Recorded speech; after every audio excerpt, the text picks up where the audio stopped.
then happened after that? If you did what you did in 2023, if you are a brilliant politician, what you should do is to start preparing, start consolidating for 2027. And the first platform you start with is your party. In Nigeria, there's no room for independent candidacy. So you must have a party, a political party as your platform.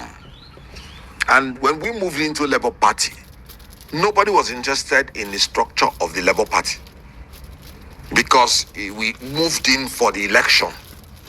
So nobody even wanted to ruffle any structure of Labour Party.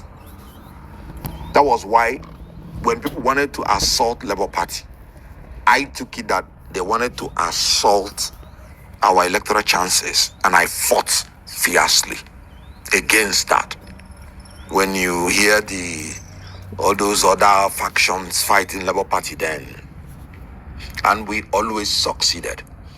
Then after that, there now came a convention where we needed now to start showing the world whether we are serious in building a virile democratic party or not. Whatever you told the world before 2023 will not matter in 2027 because there will be no new thing you will tell them. It is what you do from 2023 to 2027 that they will judge you with. And I raised the advice that we said we are fighting against the structure of criminality.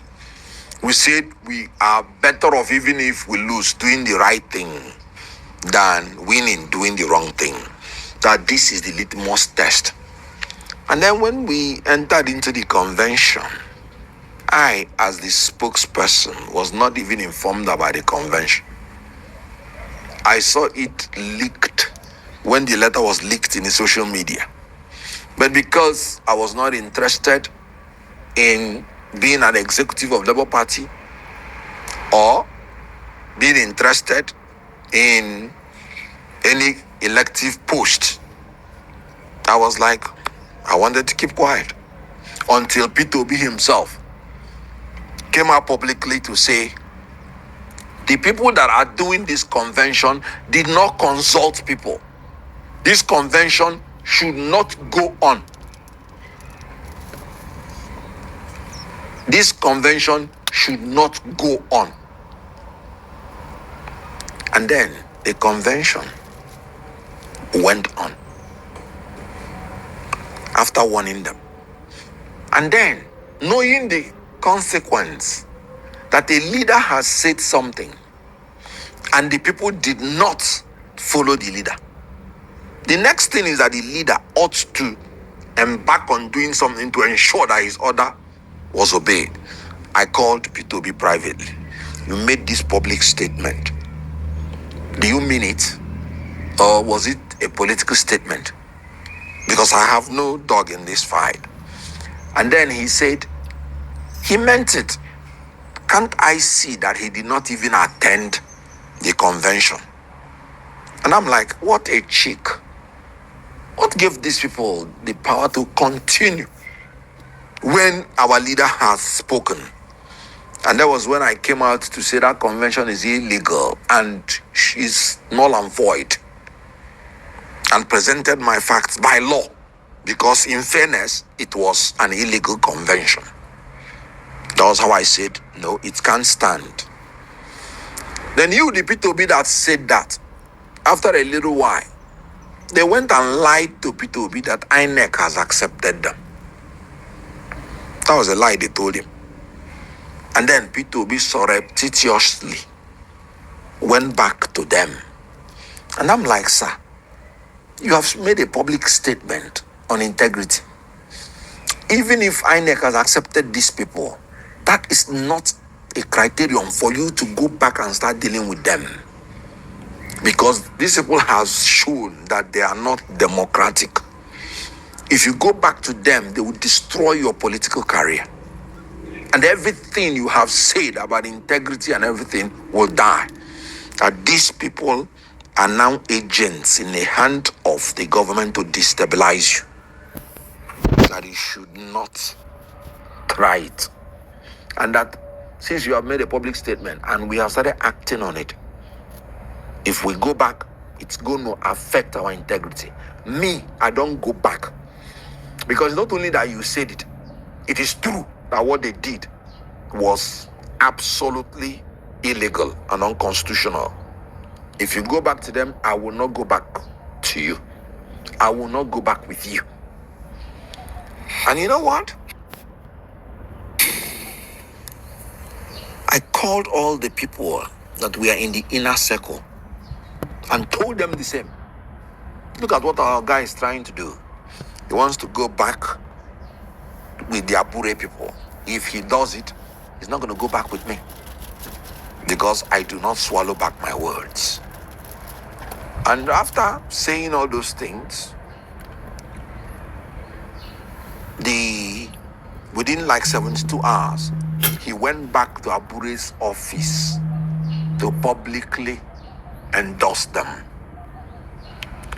And when he was there talking to them, one of the leaders in that executive sent me the video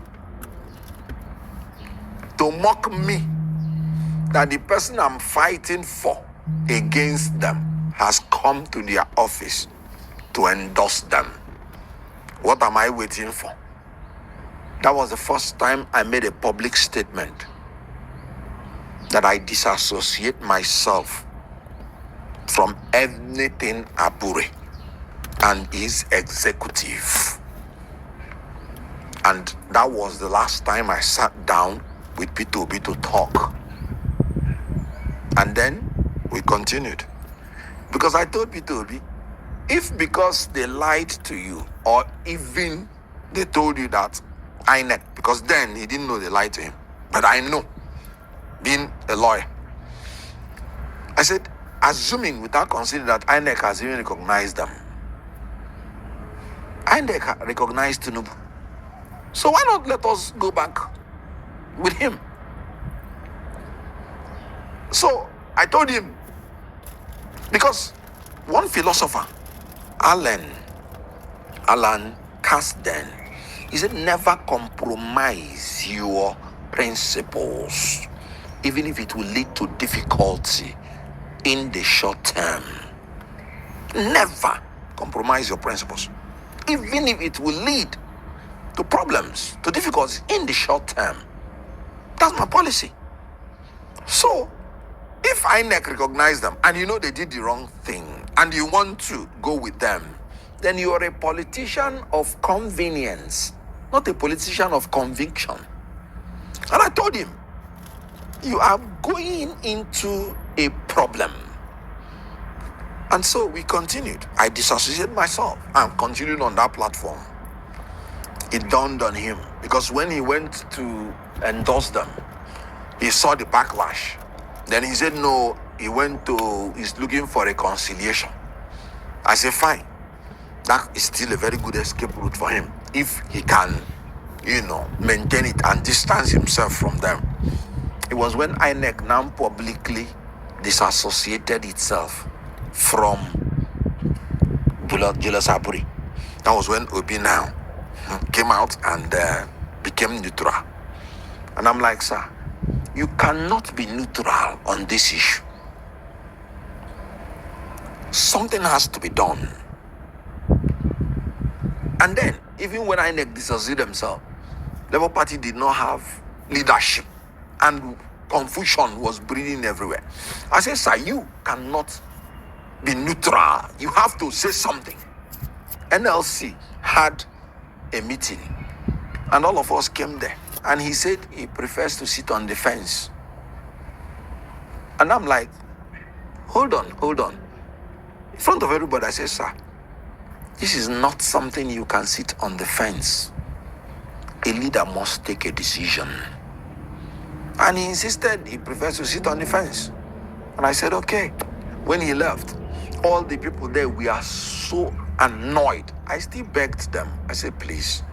Because I know that his political career is on the line. I still begged them. I said, please, let's write a letter to him and still give him time.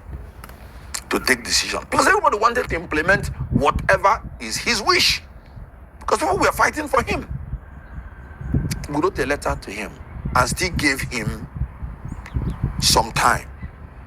He still did not reply at all. That was when we came up with the caretaker committee idea. It was my brainchild. I went into the constitution and I told them, the NWC having been rejected, this is the only choice we have legally. And that was how it was carried. And then Alex Oti, the governor Alex Oti, took it upon himself because he's a more decisive person. And then organized the woman here trip where they, chose the, and Obi came and announced the caretaker chairman. After that day, Julius Abure people went to court. Obi even told them that if they go to court and win, he will support them. After he's announcing the caretaker committee. And they went to court and won. And Obi abandoned the caretaker committee and started working with them. I was still maintaining my stand. I still told the whole world. I said the High Court decision is not according to the law. Because I'm a minister in the Temple of Justice. And our first rule in professional conduct is that we are trained to uphold the rule of law. Abure went to Court of Appeal, as in the caretaker committee went on Court of Appeal. And Abure won. By then, Obi had made up his mind that these people are the authentic one. And he was working with them. The gubernatorial election in Anambra State, it was Abure people that brought the candidate of Labour. Obi worked with them on that. And then, I made it clear, after the Court of Appeal decision, and I saw that Obi is still working with these people. Remember, they asked the legal advisor of Labour Party openly, and he said Obi is working with them. Within the time they went to court, I maintained my stand that the High Court and the Court of Appeal, they are in error, because that did not accord to the law, because the law is very clear. The Supreme Court has held that the court does not have any jurisdiction to interfere in the internal affairs of political parties. And I say this is the position of the law. And the High Court and the Court of Appeal erred in law. And that even if they go to Supreme Court and Supreme Court holds that they are right, I am done with Labour Party, because I have seen what they are doing, and that's not what should be done. And my principle will not allow me from the Labour Party, because I said whatever is the decision of the Supreme Court, whether it is for clear. After the Court of Appeal decision, and I saw that Obi is still working with these people. Remember, they asked the legal advisor of Labour Party openly, and he said Obi is working with them. Within the time they went to court, I maintained my stand that the High Court and the Court of Appeal, they are in error, because that did not accord to the law, because the law is very clear. The Supreme Court has held that the court does not have any jurisdiction to interfere in the internal affairs of political parties. And I say this is the position of the law. And the High Court and the Court of Appeal erred in law. And that even if they go to Supreme Court and Supreme Court holds that they are right, I am done with Labour Party, because I have seen what they are doing, and that's not what should be done. And my principle will not allow me, knowing that they are not doing the right thing, to follow them. So I resigned from the Labour Party, because I said whatever is the decision of the Supreme Court, whether it is for caretaker or for Abure them, I do not think I want to work with this set of politicians that do not have principle. And throughout the time I worked with Obi, I never worked with any politician whatsoever. And I'm making a public statement. When I was in PDP, I never consulted and worked with any politician outside PDP. When I was in APC, the same thing. When I was in Labour Party, the same thing. So I resigned from Labour Party. And then, when the Supreme Court gave judgment, that was when Obi remembered again the caretaker committee. Caretaker committee was in abeyance. As a matter of fact, I was the one who even going to the press when they asked me anything, defending them. Even when I resigned from Labour Party. Because as you know, I'm a public affairs analyst. And I state the facts anytime as clear as possible. So when the Supreme Court gave judgment, it was in favor of the caretaker committee. That was when Obi came back. And when we had that meeting, he said, let us take the CTC to INEC. And they went to INEC. And then they took the CTC there. Yet INEC did not do anything. INEC was delaying. And since then, what has it done? So the issue here is that Obi, when he said that somebody betrayed him, it is not true. Obi is the one betraying himself. And let me tell you the gospel truth. Nobody is murdering Obi's political career. Obi is committing political suicide. And I mean it. Because I recall when we were campaigning, I went to the national office when I saw their mindset and pleaded with every member of Labour Party that nobody should campaign or endorse any candidate who is not a member of Labour Party. Till today, when I was Labour Party, I did not endorse any candidate from councillorship to the presidency. The same will be endorsed candidates of other political parties publicly. The gubernatorial candidate of another party was who will be endorsed in Cross River State, rather than the Labour Party gubernatorial candidate publicly. When I'm saying anything I did with Obi, it is only the ones that had been public. Anything we discuss confidentially, I would never say unless he brings it up. So everything I'm telling you is something that's already in the public. So at the end of the day, it was still Obi that endorsed the candidates of other political parties, apart from Labour Party. I recall when I took some Labour Party candidates to the national headquarters, begging that they should be endorsed. I knew the obstacles that I had to pass. So the issue here is when he's trying to make that insinuation. When I was telling him that these people, they were going to sell him out, that if he follows them, I will not follow him. He said I was behaving rascally. I was trying to make him I'm in a haste, that I'm suggesting, trying to make insinuations, because he likes to make insinuations. What is he saying today?